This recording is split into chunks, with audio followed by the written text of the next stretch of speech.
Which college is the best at producing NFL players? Well, I figured that out in the most simple way possible, by making all-time teams for every single college and then ranking them against each other. And yes, that includes every single college that had players to fulfill each position within reason, ranging from the best of the best programs all the way to FCS, and there's even a Division II team that could make a roster full of NFL players. But let's go through some rules before we get into the teams. Now, first off, there's a Google Doc in the description where you can see every single team. It does contain some spoilers, but I won't be able to talk about every team, so if you're curious, go ahead and check it out. Now, these teams are based on how these players played in the NFL, not how they did in college. Why did I do it that way? Well, there's already college all-time teams readily available. However, I've never really seen somebody make teams with the college's alumni that were then in the NFL. In all honesty, I made this a couple years ago and just recently updated it, and I couldn't find anybody else that had done it this way, so I thought, may as well be me. Also, college all-time teams are pretty boring unless it's your team.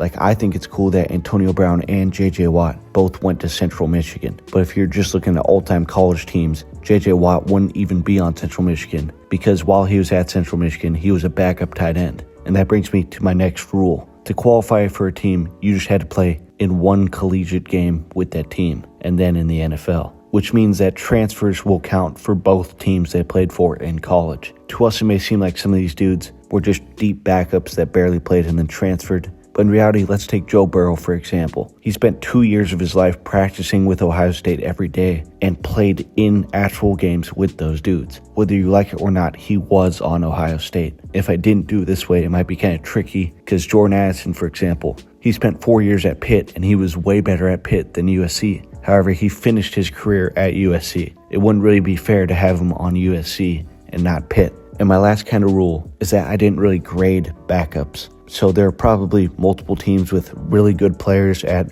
one position in particular. However, for this specific video, that won't really matter. Only your starter will matter. If that upsets you, then stay in tune, because I have some more videos that will kind of implement that in the future. Specifically, I'm going to make a Who is the Quarterback University, which I have already made on a former channel, but yeah. But for this video, that won't really matter, because they are teams. Alright, so how did I do the rankings? Well, I ranked every position on those teams and then combined the score. So a quarterback is ranked out of 25 points. So Tom Brady would be a 25 out of a 25. And a 17 out of 25 is kind of where you'd be like a one-time Pro Bowl QB. Like, you'd be solid if you were a 17. And then obviously the lower you go, the worse you are. For running backs, they're ranked out of 15 points, and your fullback or running back 2 is ranked out of 5. You have 3 wide receivers. Your wide receiver 1 and 2 are ranked out of 15 points, and your wide receiver 3 is ranked out of 10.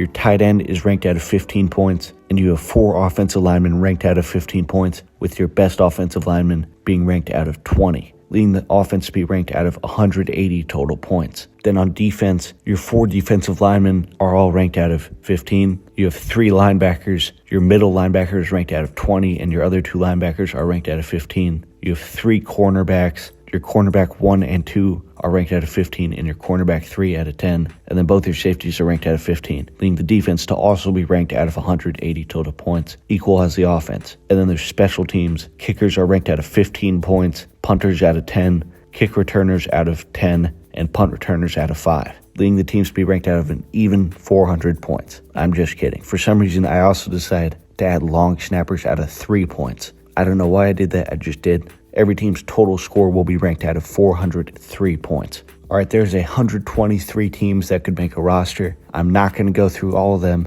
I'm only going to go through the interesting ones up until the top 25, and then I'll talk about the top 25. Here are the teams that did not qualify that are FBS teams.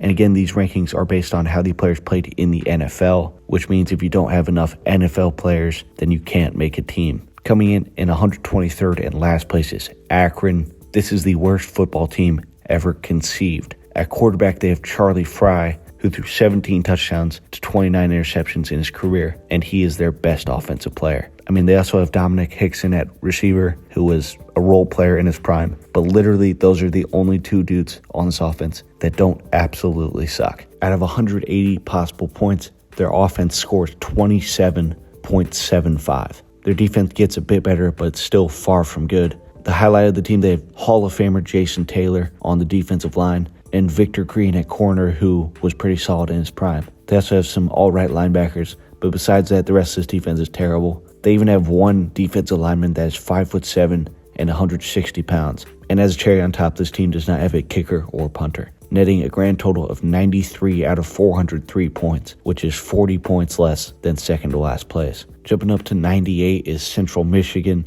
Again, this team randomly has Antonio Brown and J.J. Watt, and Cooper Rush is their quarterback. At 97 is the service team. Now, Navy, Army, and Air Force could not make teams by themselves, so I decided to combine all of them into one, and they still are not really that good. Their star player is obviously quarterback Roger Staubach out of Navy, which means sadly they probably couldn't run triple option every play, but this team is just filled with dudes from like the 50s. They're not that great. At 90 is Texas A&I, also known as Texas A&M Kingsville, which is currently a Division II school. And they've actually had 3 different Hall of Famers from that school, with Gene Upshaw on the offensive line, John Randall at D-tackle, and Darrell Green at cornerback. Jumping up to 75 is Texas Tech, led by Patrick Mahomes. They also have Wes Welker, Danny Amendola, and sorry-ass Michael Crabtree. And on defense, they have Zach Thomas. At 64 is Jackson State, which is probably the most interesting team. They're led by Pro Bowl quarterback Shedeur Sanders, and he is actually the only quarterback ever from that school.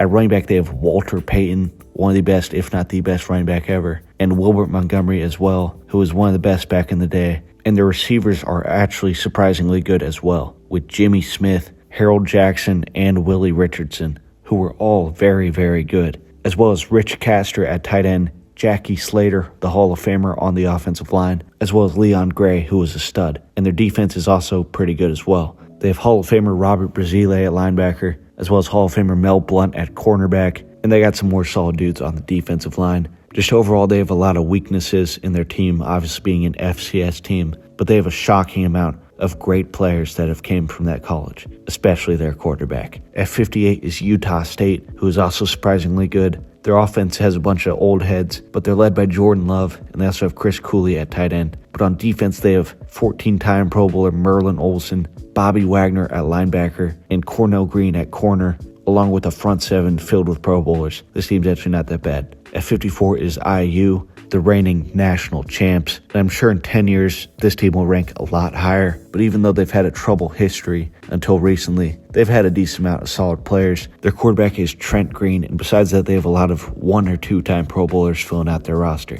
At 47 is Oklahoma State. Sadly, their QB is Mason Rudolph, but they have Barry Sanders and Thurman Thomas at running backs, who famously played together in college, as well as Tyreek Hill and Des Bryant at receiver. At 41 is Auburn. They have Cam Newton and Bo Jackson on their offense, as well as many Pro Bowlers, and their defense is led by Kevin Green, but they have pretty bad receivers, all things considered. At 33 is Clemson. They're led by Deshaun Diddy Watson, and they have some great receivers, including DeAndre Hopkins, and their defense is headlined by Brian Dawkins. They have a bunch of solid players, but a lot of their best players are pretty recent, and they don't really have a long history of great players, which mainly keeps them out of the top 25. At 29 is Syracuse, and they have one of the best offenses in the country, with Donovan McNabb at quarterback, as well as probably the best backfield with Jim Brown and Larry Csonka. And at receivers, they have Art Monk and Marvin Harrison Sr. Their defense kind of lets them down. They do have Chandler Jones, but besides that, they got some weak points. The last team outside of the top 25 is Louisville, and they have a QB controversy between Johnny Unitas and Lamar Jackson. Now, technically, I ranked Johnny Unitas higher in my ranking every quarterback video, but let's be fucking real. We're taking Lamar Jackson. But their team is pretty solid.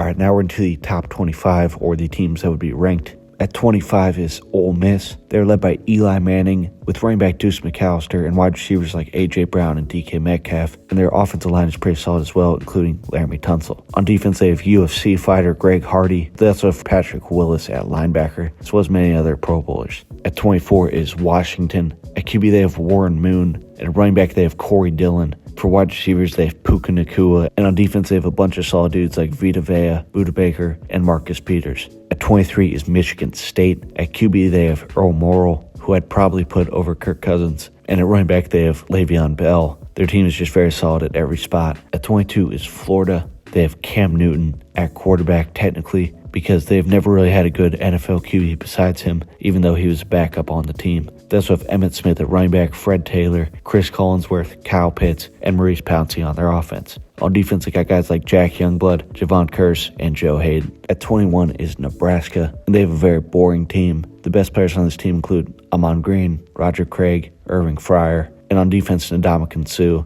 And the rest of the team is filled out with a bunch of old-ad players. At 20 is Iowa. As you'd expect, they have amazing tight ends, with George Kittle being the best, and they also have an amazing offensive line. Their defense is great, and they actually have the number 1 and number 2 all-time interception leaders as their safeties, Paul Krause and Emlyn Tunnell. At 19 is UCLA. They have Troy Aikman at QB, Maurice Jones-Drew in the backfield, and they also have Jonathan Ogden on the offensive line. On defense, they have an amazing secondary with Jimmy Johnson, Carnell Lake, and Kenny Easley. At 18 is Arizona State. At QB, it's either Danny White or Jaden Daniels. I'd probably start Danny White as of now, but they also have Randall McDaniel on the offensive line. Besides that, their offense is a lot of old players, but their defense is unbelievable. With Mark Gastineau, Terrell Suggs, Curly Culp, Mike Haynes, Louis Wright, Eric Allen, and Darren Woodson, as well as Pat Tillman, RIP. At 17 is Texas. Their QB is Hall of Famer Bobby Lane from the 50s, but they also have Earl Campbell, Priest Holmes, Eric Metcalf, and Roy Williams on offense. And on defense, they have Earl Thomas and Brian Arakpo, along with a bunch of other solid dudes. And they have Justin Tucker at kicker. At 16 is Penn State. Kerry Collins is their quarterback, and on offense they also have Franco Harris, Saquon, Chris Godwin, Lenny Moore, and Allen Robinson. On defense they have Tamba Hali, Micah Parsons, Jack Ham, Cameron Wake, and Navarro Bowman.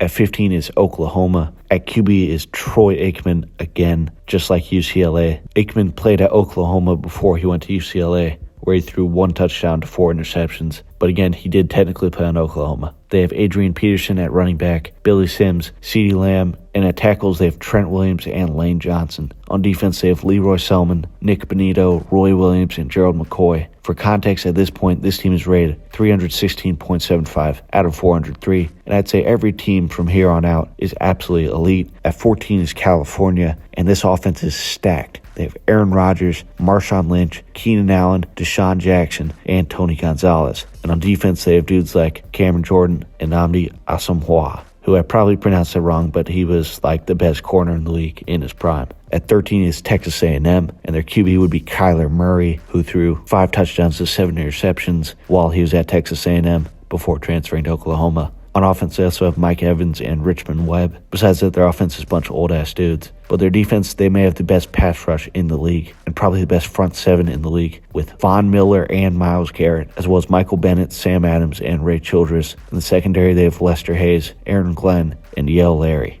At 12 is Wisconsin. They have Russell Wilson at QB and Jonathan Taylor at running back. And their offensive line is one of the best, with Joe Thomas, Mike Webster, Ryan Ramczyk, Travis Frederick, and Casey Rabach. On defense, they have JJ and TJ Watt and a solid secondary. At 11, the last team out of the top 10 is LSU. Their quarterback could be Y.A. Tittle or Joe Burrow. Don't get me wrong, Y.A. Tittle is nice, but Joe Burrow isn't much worse, and he has more of a chemistry with the rest of the offense. They have Jim Taylor at running back, but they have receivers Jamar Chase and Justin Jefferson, as well as OBJ and Jarvis Landry. On defense, their front 7 is solid, but their secondary is the best part, with Patrick Peterson, Derek Stingley, and Tre'Davious White at corners, and then Tyrann Mathieu and Johnny Robinson as safeties. Alright, now we are in the top 10 teams. At 10 is Tennessee, led by Peyton Manning. They also have Alvin Kamara, Arian Foster, Jason Witten, and Stanley Morgan on offense. On defense, they have Reggie White, Albert Haynesworth, and Eric Berry, amassing 323 out of 403 points.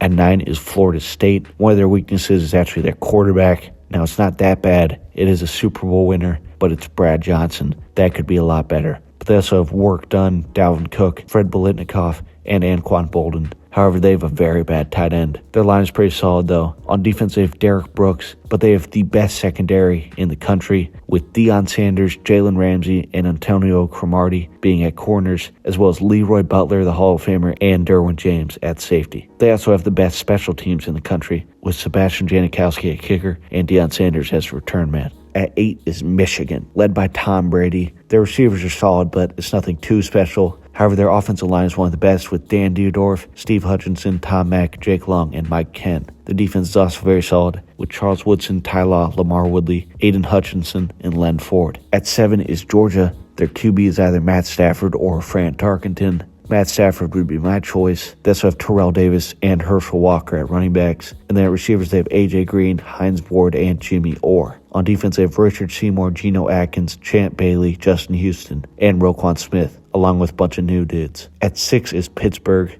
and this team is honestly insane. They have Dan Marino at quarterback, Tony Dorsett, Curtis Martin, Larry Fitzgerald, Mike Ditka, Jim Covert, and then on defense, Aaron Donald, Chris Dolman, Joe Schmidt, Ricky Jackson, Revis Island. The main weakness of this team is their receivers outside Larry Fitzgerald, and their safeties are also not the best, which are like the only things holding them back from being top 5. At 5 is USC, and the worst part of their offense is probably their quarterback, which is Carson Palmer. I mean, I guess now Sam Darnold's a Super Bowl champ, but I'm still having Carson Palmer. He's not bad or anything. Just compared to the quarterbacks of these other top teams, he's not that great. At running backs, they have Marcus Allen and O.J. Simpson, and the receivers consist of Keyshawn Johnson, Amon-Ra St. Brown, and Lynn Swann. And they have the best offensive line in the country with Anthony Munoz and Bruce Matthews, which are probably the 2 best linemen ever. And they also have Tyron Smith, Ron Yeri, and Ron Mix. On defense, they have Clay Matthews, Junior Seau, Ronnie Lott, Troy Polamalu, Willie Wood, and lots more. USC currently holds the record of most Hall of Famers from their college in the NFL. At 4 is my favorite team, Notre Dame. Now, they would be ranked higher, but they do have some more noticeable flaws compared to the teams above them. They don't have any bad players starting, but they're sort of weak at receiver and corner. They have Joe Montana at quarterback, and then Paul Hornung and Jerome Bettis at running back. They have Tim Brown at receiver, Dave Casper at tight end, and one of the best offensive lines in the country, with Zach Martin and Quentin Nelson, as well as other Hall of Famers. Their defensive line consists of Hall of Famers Bryant Young, Art Donovan, Alan Page, and also Justin Tuck, who was one of the best Super Bowl players ever. They also have Nick Buoniconti, Harrison Smith, Dave Duerson, and Kyle Hamilton on their defense. At 3 is actually Alabama. Are there many QBs? I think Bart Starr is the best option. They have Derrick Henry and Sean Alexander at running backs. And then they have Julio Jones, Amari Cooper, and many other solid receivers. Their offensive line is also pretty solid. And on defense, they have Derek Thomas, Will Anderson, C.J. Mosley, Minka Fitzpatrick, Pat Surtain II, and they have very little flaws, but I think the other 2 teams are better. At 2 is Ohio State, and they're very lucky with the transfer rule because Joe Burrow is their QB, and he only threw 2 touchdowns while at Ohio State. At running back, they have Eddie George and Ezekiel Elliott. At receivers, they have Chris Carter, Paul Warfield, ECRA, and Michael Thomas, and they have one of the best offensive lines. On defense, they have Nick and Joey Bosa, Cam Hayward, and many other solid players. But at number 1, as much as it pains me to say it, it has to be Miami, Florida. Jim Kelly, Frank Gore, Edgerrin James, Michael Irvin, Andre Johnson, Reggie Wayne, Jimmy Graham, and Jim Otto. That's their offense. That's insane. Now, their tackles could actually be better, but their skill positions are so good that it makes up for it, and their defense is the best in the country. They have Vince Wilfork, Warren Sapp, Cortez Kennedy, Calais Campbell, Ted Hendricks, Ray Lewis, Ed Reed, and Sean Taylor, as well as Antrell Roll. And as a cherry on top, they have the best return man of all time, Devin Hester, on their special teams. Alright, that's my list. Thanks for watching. I got kind of canceled for my last video, so I wanted to do something that I thought was more creative. If you liked the video, please like and subscribe, and thank you.